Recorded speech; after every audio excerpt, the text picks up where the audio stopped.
In the black waters of the Pacific, some battles were never seen, only felt. Ships vanished without warning.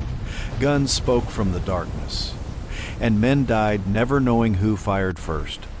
This is the true story of USS Helena, a cruiser that survived Pearl Harbor, hunted by radar in the night, and fired so fast the enemy thought she was something unnatural. This is not a legend. This is how it really happened. In the dark waters off Guadalcanal, Japanese sailors spoke in voices they barely trusted, as if the ocean itself might repeat their words. They talked about an American cruiser that didn't fire like a ship. It fired like an illness, like a sewing machine stitched with steel. The guns sounded like machine gun bursts ripping across the surface of the night, and every burst meant someone, somewhere, had stopped breathing. They weren't wrong to fear her.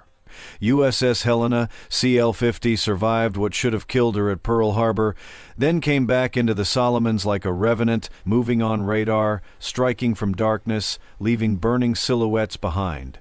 This is the story of the ship that refused to die until the sea finally collected its debt.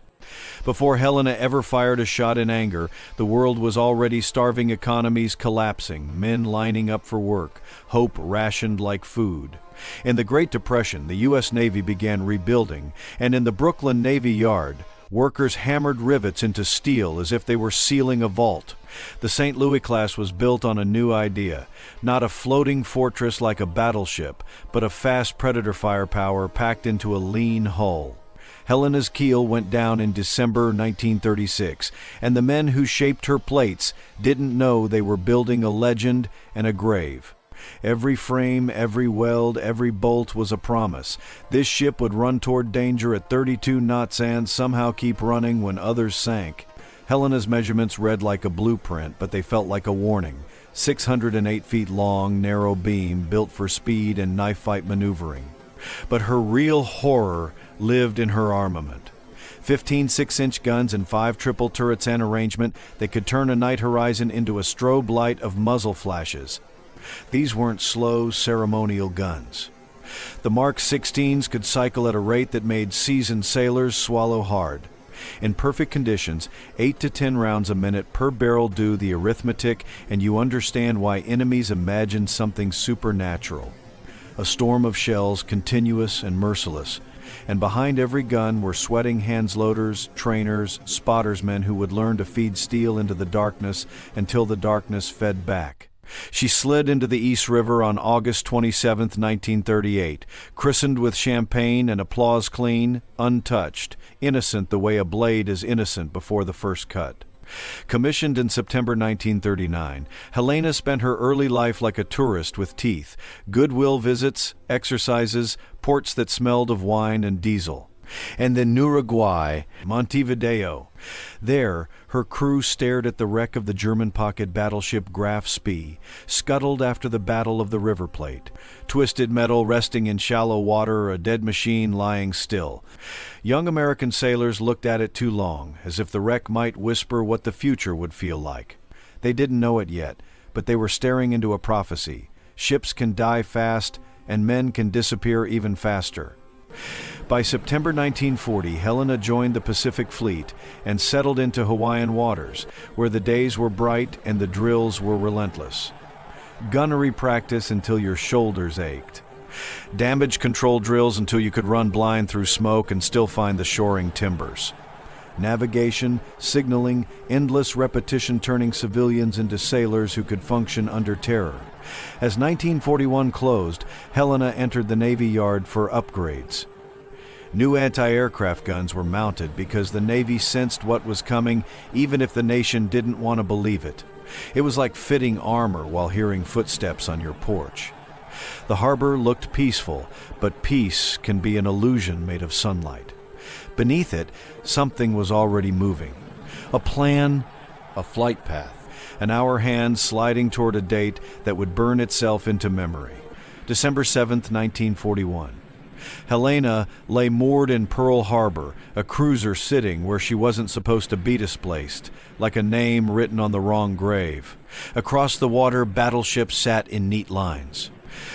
One of them, USS Pennsylvania was meant to be where Helena now rested, but Pennsylvania was in dry dock.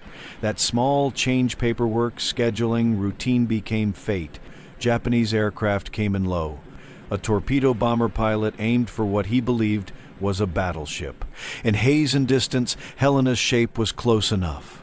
A Type 91 torpedo dropped, cut the calm water like a blade, passed beneath the mine layer Oglala, and struck Helena hard below the armor belt, opening her like an animal on a butcher's table. The harbor's calm shattered into smoke, steam, and screams. The explosion didn't just damage machinery at a raced order. Engine room spaces became twisted coffins of metal and steam. Seawater poured through a gash big enough to swallow vehicles, rushing in with the cold certainty of gravity. Men died in places no camera ever recorded. And yet Helena fought back. Within minutes, emergency power came alive, and her anti-aircraft guns began to fire at planes overhead. Bombs straddled her near misses that showered decks with lethal fragments, shaking the ship like fists on a door. Damage control parties moved into smoke and flooding, shoring bulkheads, sealing hatches, pumping water, refusing to let the ship roll over. 40 men were dead. Many more were wounded. Blood mixed with oil. But Helena stayed afloat, too stubborn to sink, too angry to die quietly. The pilots who claimed she was finished made the first of many mistakes. After the attack, Helena looked like a patient clinging to life pumps running non-stop, compartments wet, power routed like emergency veins. She limped into dry dock within days, and yard workers swarmed over her hull like surgeons who didn't have time for gentleness. Steel plates were cut, shaped, welded over wounds that still bled salt water. Temporary patches, desperate solutions just enough to keep her alive for the trip to a real repair yard. When Helena finally headed toward the west coast, every swell tested those patches. The Pacific pressed against her like a predator testing a fence. Her crew stood watch at damage control stations, ready to shore up any new rupture in the dark. But the ship held. She had already learned something. Survival wasn't luck.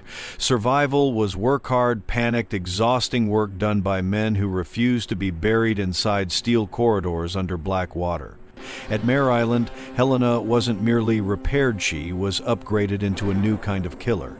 The Navy had learned brutal lessons at Pearl Harbor, and Helena would carry those lessons into the Solomons. Her superstructure changed. Anti-aircraft defenses improved. The famous Chicago pianos gave way to better guns, including 40mm Bofors Mounts precision weapons that could shred attacking aircraft. But the true transformation wasn't visible to the naked eye. It was electronic.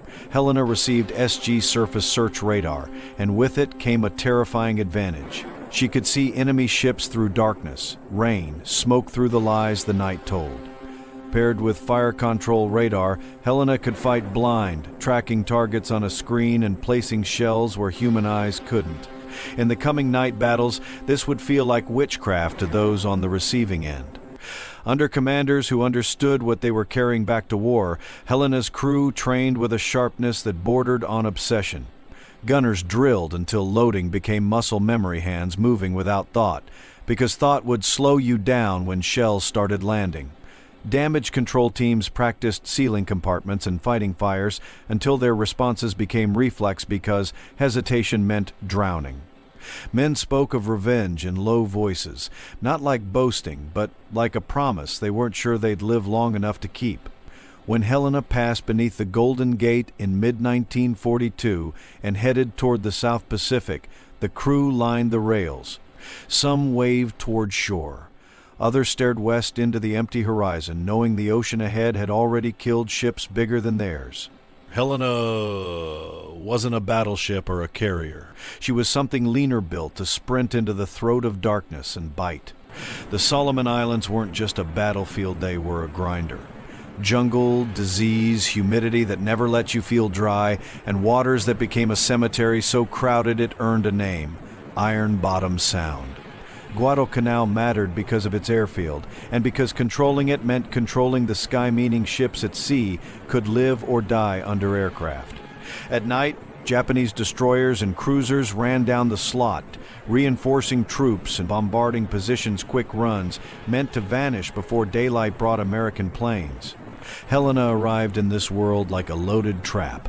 In Task Force 64 under Rear Admiral Norman Scott, she became part of a force learning new night tactics radar, rapid fire, coordinated engagement. But the Solomons didn't reward learning gently. Every night patrol was a walk through a haunted hallway, waiting for the door to open and something to step out. October 11th, 1942, Cape Esperance. Darkness settled like a lid over the sea.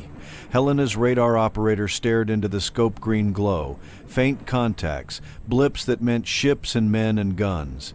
Then it happened, enemy contacts at long range. Helena saw the Japanese first, before any lookout could spot a silhouette. Scott maneuvered his force, and through a mix of planning and luck, the Americans crossed the Japanese T, the perfect ambush position. But, on Helena's bridge, Captain Hoover watched the range close until it was almost insulting point blank by naval standards, and still, there was no permission to fire. The tension grew thick enough to choke. Then, an ambiguous signal Roger was interpreted as authorization. Helena didn't ask twice. Her turrets were already trained. All she needed was an excuse to unleash the night. When Helena opened fire, the sea itself seemed to recoil. The first salvos slammed into the Japanese cruiser Iaba, smashing into the bridge area where men were giving orders and believing seconds earlier that they were still unseen. Admiral Aritomo Goto was mortally hit early in the action, killed amid chaos, reportedly believing at first that he was under friendly fire because the idea that Americans could shoot so accurately at night was unthinkable. Helena's guns cycled fast too fast. Brass casings rolled and clanged across the deck like spilled coins in a nightmare. Muzzle flashes painted the ship in harsh bursts, turning the night into a flickering film reel. The enemy wasn't just being shot at, was being shredded. This was where the nickname solidified. The ship that fired like a machine gun, a cruiser whose broadsides didn't sound like thunder, but like continuous tearing. The Japanese cruiser Furutaka tried to shield the flagship and found herself swallowed by a hurricane of steel. Helena's shells struck areas packed with torpedoes, long lances, feared weapons that could annihilate ships from long distances. When those torpedoes detonated, it wasn't just damage, it was self-immolation, a ship burning from the inside out. Flames climbed her superstructure like something alive. In minutes, Furutaka became a floating funeral pyre. The battle ended quickly, shockingly quickly. Helena fired an enormous volume of shells in a short time, barrels heating, crews sweating and loading as if possessed. At dawn, oil slicks spread across the water where ships had been. Debris bobbed in the calm like evidence the ocean didn't care to hide. Cape Esperance became one of America's first clear night surface victories, and Helena became a symbol of what radar and rapid fire could do. November 1942 brought a heavier kind of dread. Japan prepared major reinforcement and bombardment runs to crush Henderson Field, and the Americans were forced to meet them at night, in confined waters, under constant fear of torpedoes. A new commander, Rear Admiral Daniel Callaghan, led the defending force and repeated a fatal pattern. He used USS San Francisco as flagship, rather than placing the radar-strong Helena at the center of command. The result was confusion in the dark, and confusion at close range is not confusion, it's death. On the night of November 12-13, radar contacts appeared, Japanese battleships and destroyers entering Ironbottom Sound. Searchlights cut open the darkness. Star shells burst overhead like dying suns. Ships collided in proximity so tight that gun crews fired at shapes more than confirmed targets. Helena's radar gave her an edge, but the battle became a brawl, savage, messy, and horrifyingly intimate. In that melee, Helena engaged targets at close range, firing rapid salvos into enemy destroyers and larger silhouettes moving like nightmares across the surface. The destroyer Akatsuki made a fatal mistake. She illuminated American ships with her searchlight, painting herself like a target on a firing range. A storm of American fire converged 5-inch, 6-inch, 8-inch until Akatsuki ceased to exist in a single violent moment. Helena shifted fire again and again, her guns cycling so fast Japanese survivors later reported they believed Americans had developed some new automatic cannon. But the horror wasn't limited to the enemy. American ships fired through confusion. Friendly silhouettes crossed firing lines. Shells struck where they weren't meant to. Leadership suffered. Admiral Calacan was killed, and Captain Casson Young of San Francisco died in the chaos. This is what war looks like when the lights go out, not strategy, but panic with artillery. When dawn arrived, the sea revealed the consequences. The Japanese battleship Hiei had been battered and crippled rudder issues. Heavy damage and would be finished off by air attacks the next day. Her loss marked the first Japanese battleship destroyed in the war, and it was paid for with blood on both sides. Helena emerged with relatively minor damage, but her guns had paid a price. Sustained rapid fire wore out barrels. Metal doesn't care how brave you are. Still, Helena's contribution mattered. Henderson Field survived the bombardment it was meant to suffer, and that survival meant American aircraft could continue to tear into Japanese transports and reinforcements. The campaign's rhythm continued: night naval action, day air attacks, jungle fighting ashore. Ironbottom Sound grew more crowded with wrecks, and every ship in those waters sailed over a graveyard that was still accepting new bodies. Between the headline battles, Helena's life became a grinding cycle of fear and exhaustion.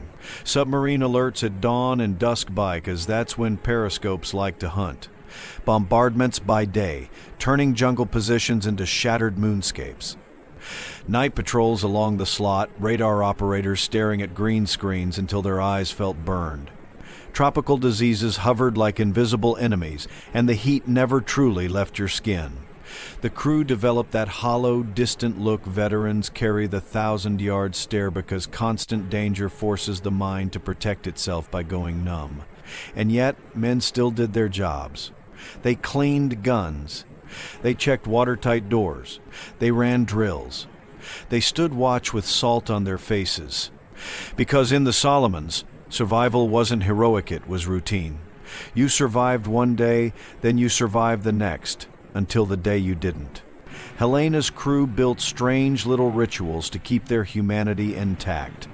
Laundry stayed pressed somehow. The ship's band played swing music on deck when they could, bright notes floating out over dark water like an insult to death. Food was whatever supply ships brought: Spam, powdered eggs, coffee strong enough to float a wrench. Fresh vegetables became rumors, remembered like childhood. Ice cream, when the machine worked, became currency, the kind of thing men would trade favors for, because sweetness is rare when your world smells like oil and cordite. Captain Hoover drilled the crew hard, but he wasn't reckless. He understood that a ship that survives keeps fighting, and a ship that dies becomes a statistic. So he balanced training with small release valves, boxing matches, movie nights, moments when men could laugh and remember they were still alive. But the war had no respect for stability. It would take leadership away without warning. On November 23, 1942, Captain Hoover was relieved, punished for failures tied to reporting and the torpedoing of USS Juneau. To the crew, it felt like betrayal, like bureaucracy reaching into a hell zone and yanking out the man who'd kept them steady. Morale took a hit. Hoover's replacement, Captain Charles P. Cecil, had to step into a crew that had already bled, already fought, already watched friends vanish into fire. You don't earn trust quickly in Ironbottom Sound. Trust is paid for with survival. Through December and into early 1943, the operations continued. Bombardments, escort duties, patrols, chasing radar ghosts that might become torpedoes. The ship kept moving because stopping meant dying. By February, Helena needed repairs again, engines strained, hull scarred. When she finally reached Sydney, it felt like stepping out of a nightmare into a bright room. But nightmares don't end. They only pause. Liberty in Australia gave Helena's men a few weeks of remembered life-fresh food, cold drinks, and streets where the ground didn't shake with gunfire. But the Pacific doesn't allow long relief. By April 1943, Helena returned to the Solomons with refreshed guns and a crew that had caught its breath just enough to go back under. The campaign was moving north up the chain, New Georgia, Munda, airfields that mattered the way lungs matter. The routine was deadly and familiar. Slip into contested waters under darkness, bombard targets, and escape before dawn brought aircraft and retaliation. Helena's shells walked across shore positions with methodical precision, but the enemy adapted moving supplies inland, hiding batteries, surviving under jungle cover. Still, Helena's fire mattered. It carved space for Marines and soldiers ashore. It silenced guns that would otherwise chew landing craft apart. Each mission added one more layer of wear to the ship hand, one more layer of fatigue to the men. In May and June, operations intensified. Intelligence reported reinforcement runs Japanese destroyers and cruisers moving men and supplies under cover of night. The Americans sought to intercept, to strangle the flow. Helena's crew prepared with veteran efficiency. Ammunition loaded until magazines bulged. Damage control material staged. Medical gear checked. Letters written just in case. On June 30th, Operation Toenails began the invasion of New Georgia. Helena supported landings near Rendova, throwing 6-inch shells into jungle that swallowed everything, turning green into smoke and splinters. Shore batteries answered in sporadic bursts, splashes walking closer until counter-battery fire shut them up. Each bombardment was a reminder. You never really know if the next shell will be yours. A lucky hit, a hidden gun, a torpedo you never saw. The ship's steel seemed solid, but the men aboard knew a hard truth steel can tear, and water always wins eventually. July 4th, 1943.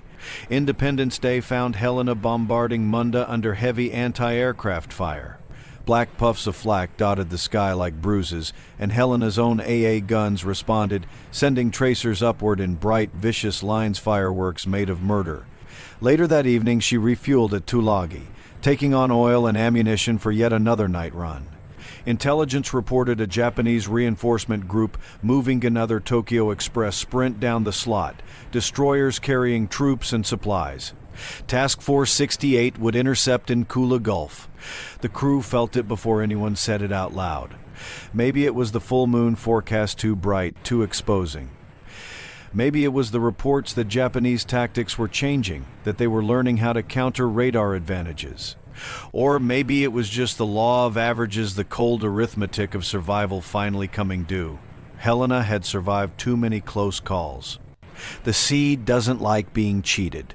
As July 5th turned into July 6th, Helena entered Kula Gulf with the moon rising, turning the water silver, turning ships into visible shapes rather than ghosts. Radar could still see, but now the enemy could also spot muzzle flashes, silhouettes, wake patterns. Admiral Walden Ainsworth led the American column, and Helena's radar soon painted contacts to the northwest. The Japanese force destroyers armed with Type 93 long Lance torpedoes had learned a terrifying lesson. You don't need to outgun an American cruiser if you can drown it from distance with torpedoes. Both sides closed, knowing it would be fast and violent. Helena's turrets were already trained, crews ready at their stations, the ship humming with that eerie pre-battle tension where everything feels too quiet and too loud at the same time. In those moments, men don't think of victory. They think of the sound torpedoes make when they hit. They think of water rushing through steel. They think of darkness swallowing light. At the order to attack, Helena fired immediately her first salvos aimed at Nizuki, the Japanese flagship.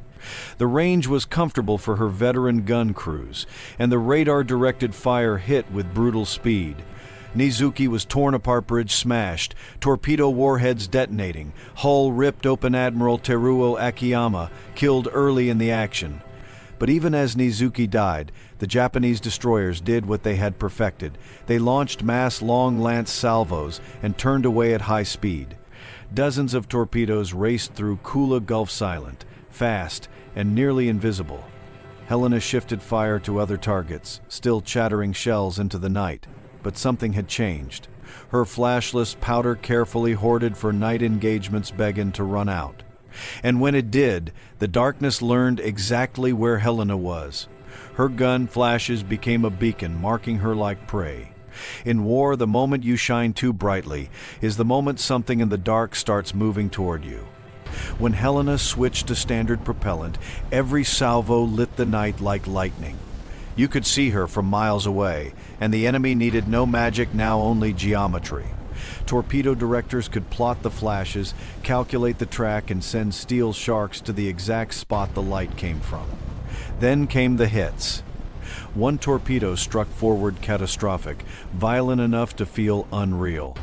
Some accounts suggest the forward magazine may have detonated, or the torpedo's warhead simply obliterated the bow. Turret 1 vanished in a pillar of flame that reached high into the night. The blast buckled bulkheads, threw men like dolls, ripped open compartments. Before damage control could even understand what had happened, 2 more torpedoes struck amidships below the armor belt. That was the spine breaking. That was the ship's backbone snapping. Engine rooms flooded instantly. Turbines screamed to a stop.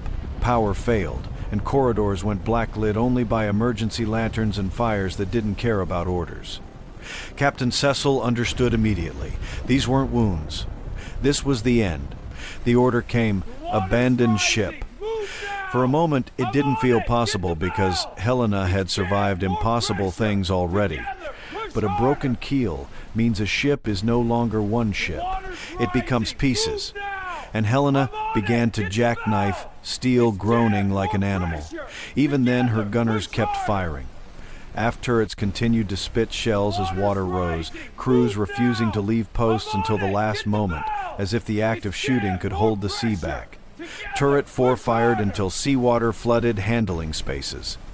Turret 5 fired as the list grew too severe to elevate barrels. Then the ship broke into sections.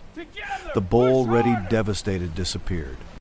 The center rolled and sank quickly, taking men with it.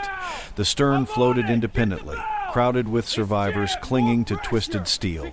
Suddenly, there were men in the water royal covered, wounded, shocked, trying to stay above a surface that wanted to pull them down.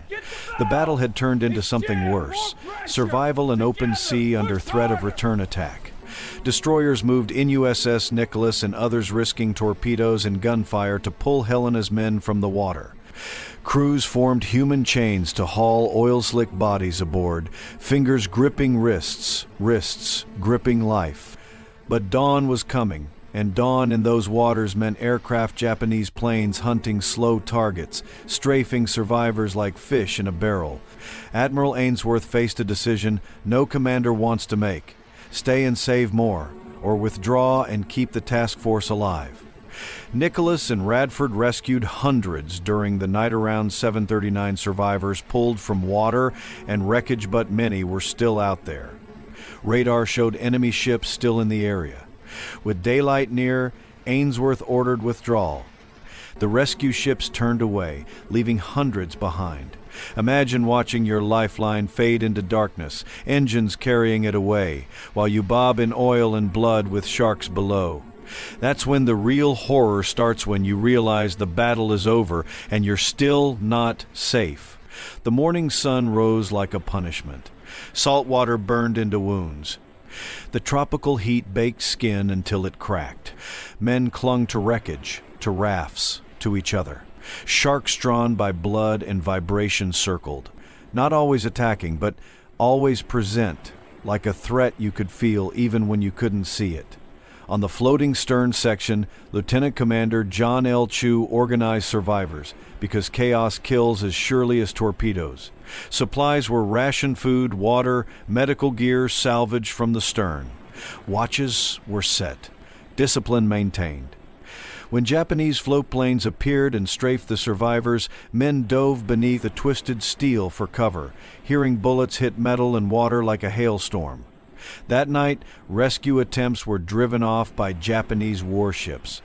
Another night passed with men whispering prayers, holding onto jagged plating, listening to the sea slap the wreckage like an angry hand.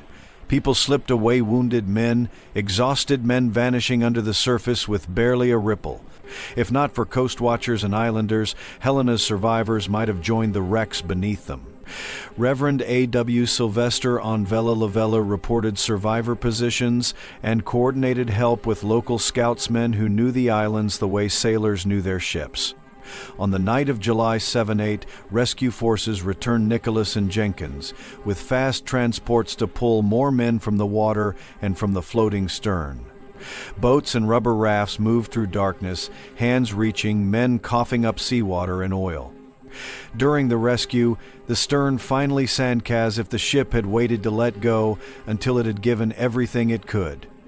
But the ordeal didn't end cleanly. About 88 survivors drifted to Japanese-held shores. For days they hid with help from native scouts, moving at night, living on coconuts and rainwater, evading patrols. Survival turned into a jungle nightmare, quiet footsteps, hunger, fear, and the knowledge that capture could be worse than drowning. On July 16th, a daring evacuation recovered the last survivors' destroyers, arriving close enough to enemy-held areas that it felt like stealing men back from the mouth of a beast. When the tally settled, the truth was brutal. From Helena's crew, roughly 168 men were dead, killed by torpedoes, lost in flooding compartments, or claimed by the sea afterward. Around 700 survived, saved by destroyer crews who risked their own ships, and by the stubborn will of men who refused to give up even when the water tried to erase them. In wardrooms and bars later, sailors told Helena stories like ghost stories, lowering voices when they described the sound of her guns, the way the night flashed as if lit by lightning, the way the ship kept firing while dying. Helena became more than metal. She became a warning.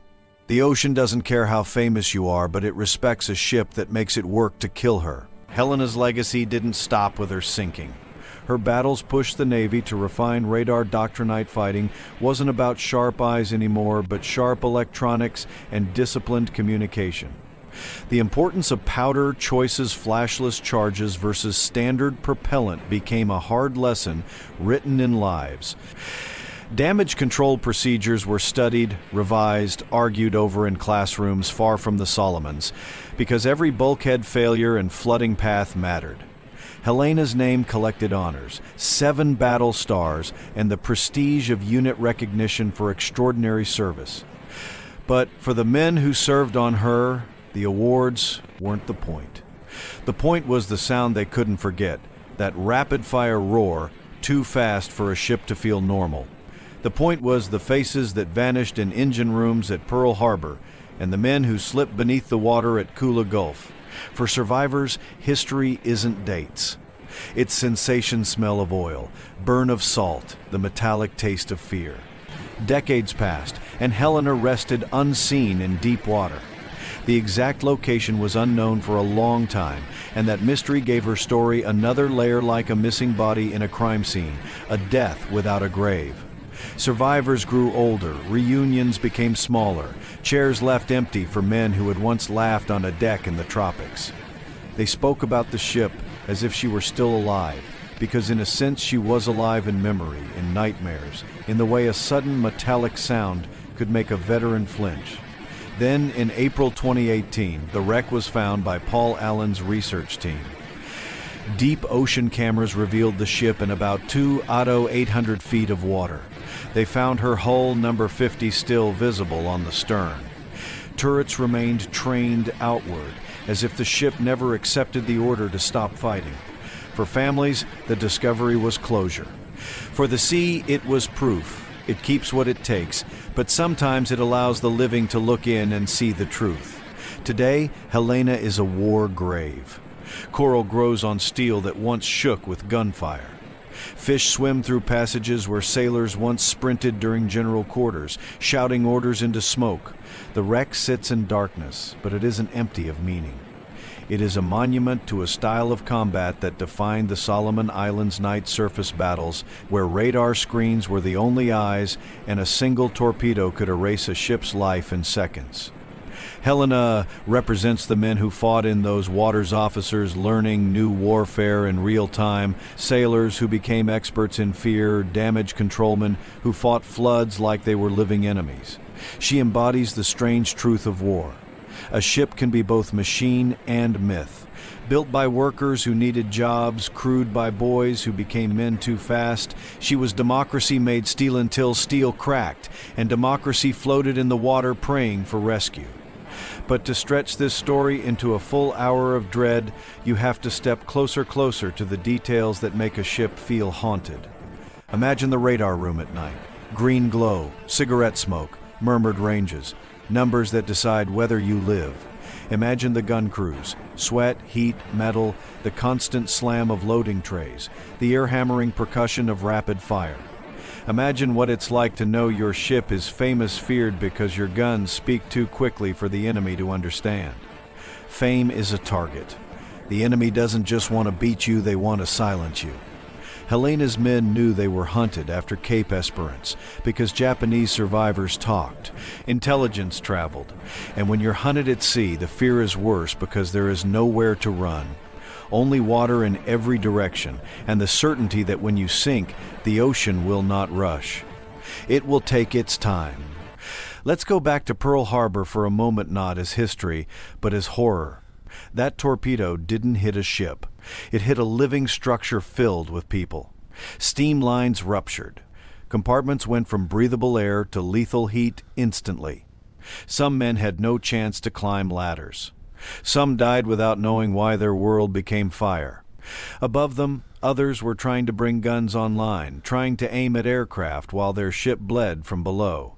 That's the nightmare of being attacked in harbor. You are trapped, moored, pinned, and the sky belongs to the enemy. Helena's survival was a miracle made of discipline, closing watertight doors, shoring bulkheads, running pumps, choosing which compartments to sacrifice so the ship as a whole could live. Survivors carried those smells into the Solomons, the scent of burned paint and oiland every night they fought with that memory in their throats. Because they knew what sinking felt like before the ship ever actually sank. And then came the upgrade radar. People talk about SG radar like it's a technical detail, but in night combat it was a supernatural gift. It let Helena see shapes moving in darkness, measure range and bearing, track targets like prey in fog. To the Japanese, especially early in the Solomons, this felt like sorcery. You can't fight what you can't see.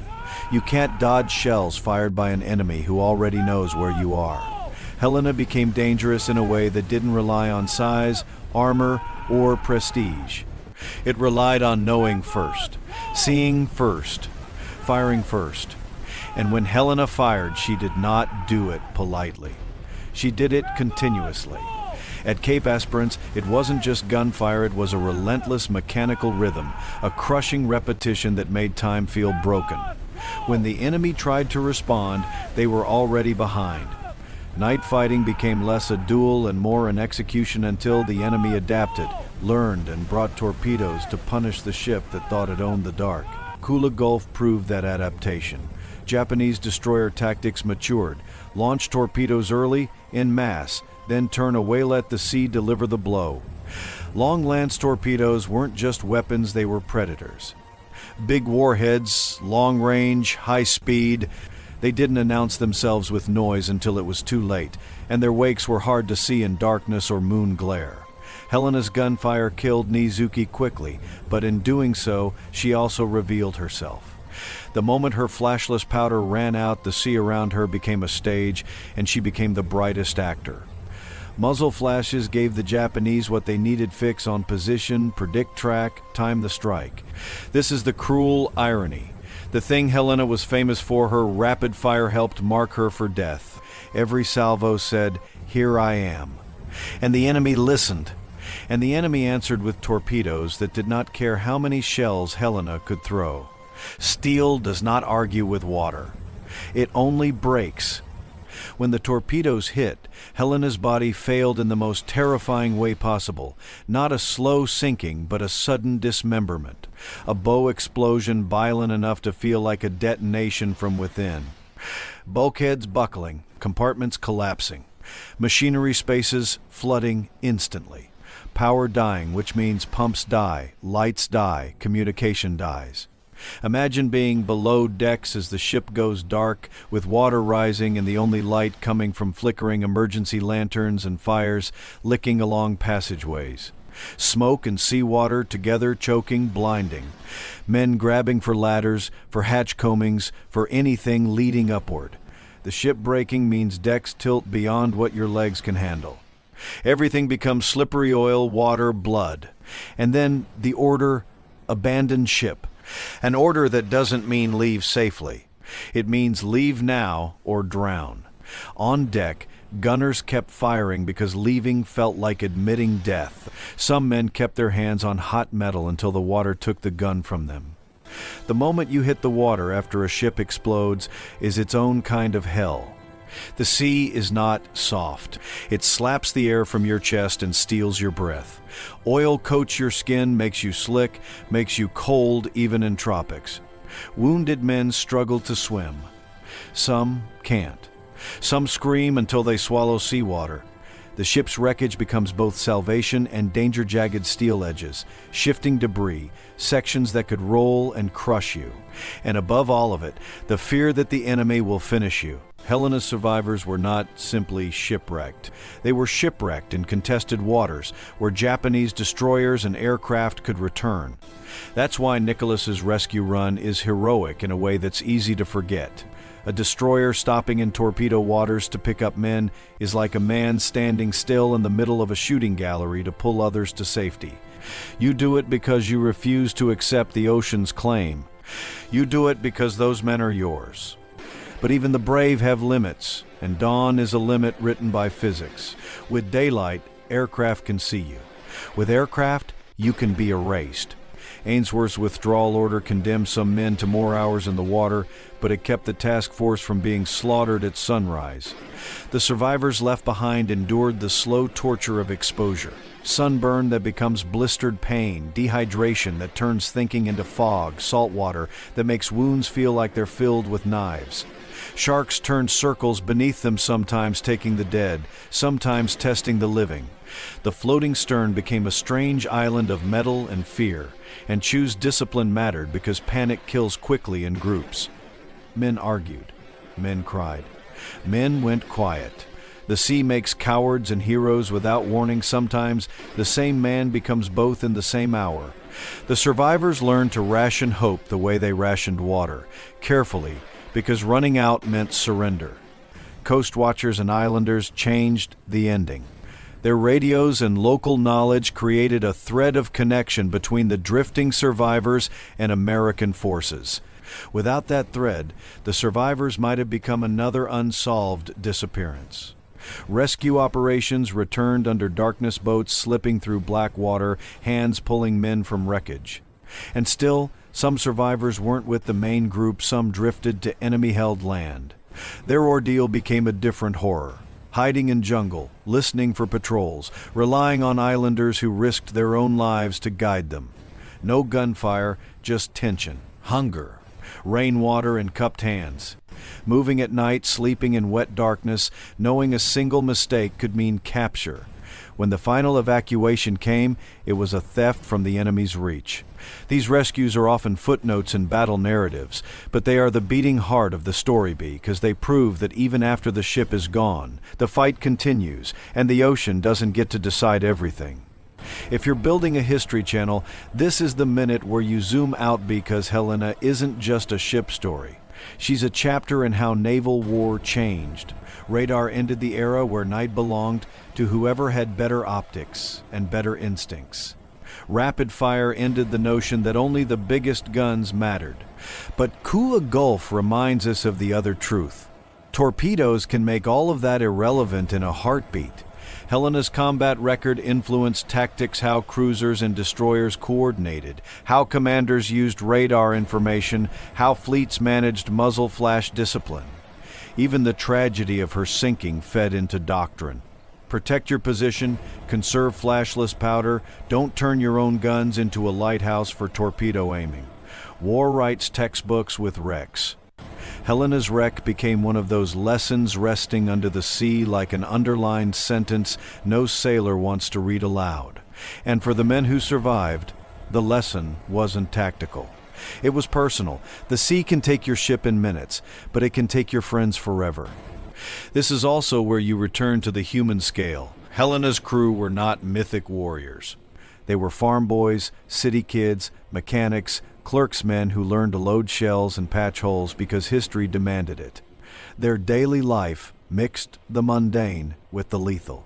Cleaning stations after bombardments, writing letters home with hands that still shook, sleeping in bunks while the ship vibrated with turbine hum and distant gunfire. And then sudden death. The contrast is what makes it horrifying. A man can be laughing at a movie night one week and be gone in a boiler room the next. Helena's legend grew in the telling because the telling was how survivors processed what they saw. They remembered the machine gun sound because it gave shape to the chaos, a simple phrase for something too violent and fast to describe otherwise. That's what legends are, language used to contain nightmares.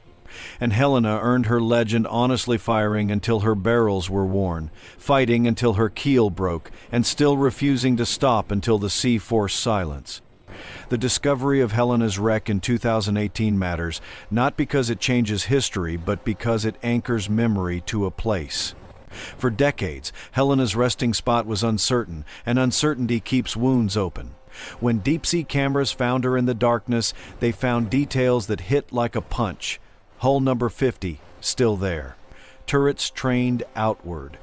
The ship's posture preserved as if she died mid-sentence. Wrecks are eerie because they freeze time. They show you a moment that never finished. Helena lies in Kula Gulf as a war grave, and that matters because war graves aren't museum exhibits. They're places where lives ended. The ocean preserves and erases at the same time. It keeps steel for decades, but dissolves paint, dissolves bones, dissolves the evidence of individual faces. The wreck reminds us that the story isn't a ship sank. The story is that hundreds of men experienced the end of their world in darkness, then endured days in open water, then returned home carrying that darkness inside them for the rest of their lives. For a horror-tone documentary, this minute is where you let the sea become a character. The sea is the thing that never tires. It doesn't care about medals or flags or who started the war. It doesn't hate you. It just takes. At Pearl Harbor, the sea tried to take Helena. She refused. At Cape Esperance and Guadalcanal, the sea watched her hunt. At Kula Gulf, the sea finally got what it wanted, but even then, it didn't get everything.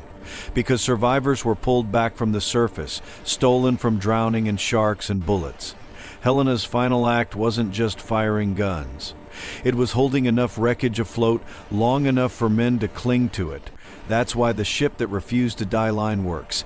It didn't just describe Helena's survival in 1941. It described her stubbornness in 1943 fighting, breaking, sinking in stages, as if even in death she was bargaining for her crew's lives. That's not superstition. That's what it feels like when men survive something they shouldn't. Now you close the loop. Pearl Harbor to Kula Gulf. One ship's arc tracing the evolution of a whole war. Helena began as a Depression-era promise of modernization. She became a Pearl Harbor survivor, then a radar-guided night predator in the Solomons. Her guns helped secure early U.S. surface victories, proving Americans could fight Japan at night in the enemy's preferred arena. And then she was killed by adaptation by Japanese destroyers using long lance tactics perfected through experience. That's the real horror of war. It learns. Every battle teaches both sides how to kill more efficiently next time. Helena taught the Navy, and the Navy learned better radar use, better coordination, better doctrine. But she also taught the enemy where the cracks were. In the end, Helena's story isn't invincible hero ship. It's brave ship, brave crew, brutal environment. Her legend lives because it includes fear, loss, and survival, not because it pretends those things didn't exist. And then comes the remembrance. Survivors held reunions. They told the same stories, polished by years, but still sharp at the edges. They remembered the sound of the guns, the feeling of deck plates shaking under their boots, the smell of cordite, the way night battles turned the world into flashes and shadows. They remembered friends who didn't make it, men lost below decks, men lost in water, men lost in silence.